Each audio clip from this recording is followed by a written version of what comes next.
Let's start with the resurgence of violence in Iraq. The situation there is fluid. The militant group ISIS, Islamic State in Iraq and Syria, continues to move toward Baghdad. The U.S. Embassy is evacuated of inessential workers, and President Obama has committed 275 troops to the region. All indications are we could be back on our way to war in Iraq. The coverage is bringing back some familiar names and faces to our television sets. Just ask The Daily Show's Jon Stewart. Because I think we all know four wrongs make a right. And in this current crisis, the news media has rushed to get the band back together again. And they all have the same advice. On bass, sickly wrong about everything, Bill Kristol. On drumming up support for endless war, Paul Wolfowitz. On guitar, you kidding me? How does this guy keep getting booked on television? Lindsey Graham. The stubborn-headed president we have who thinks he knows better than everybody else, who withdrew troops, stubborn-headed, delusional, detached president. But that's the last bad thing I'm going to say. Last bad thing that he's going to say. I don't want to necessarily talk about what's going on in Iraq, because that situation is so fluid. I want to talk about who's talking about it. We saw there Lindsey Graham, Paul Bremer, Paul Wolfowitz. It's like Back to the Future.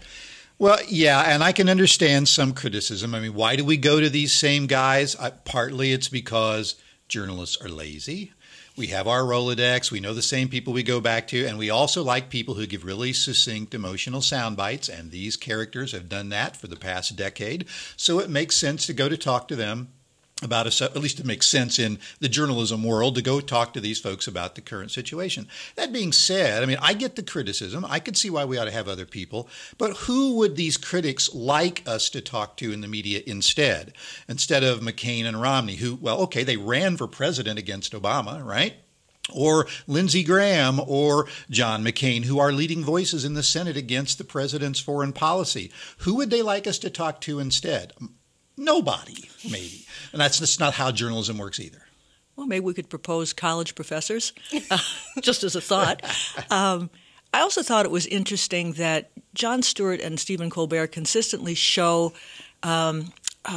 people making assertions, these politicians making assertions, and then they juxtapose it with video from the past saying exactly the opposite thing. Why do fake journalists do that? I mean, I really wonder. And the real responsible journalists don't do that. And let it go. And let it go. Like, oh, okay. They try to pin him down, and they're like, no, I'm not going to talk about it. I mean, I think the thing that disturbs me more than anything is that the coverage this week just shows how little we have changed since 9/11 and the war in Afghanistan and Iraq in terms of the political divide that's there. We have the very same players, left, right, and in between, using the very same playbook. We've really learned nothing, either as journalists or as a society in those 10 years sometimes. It feels like it anyway.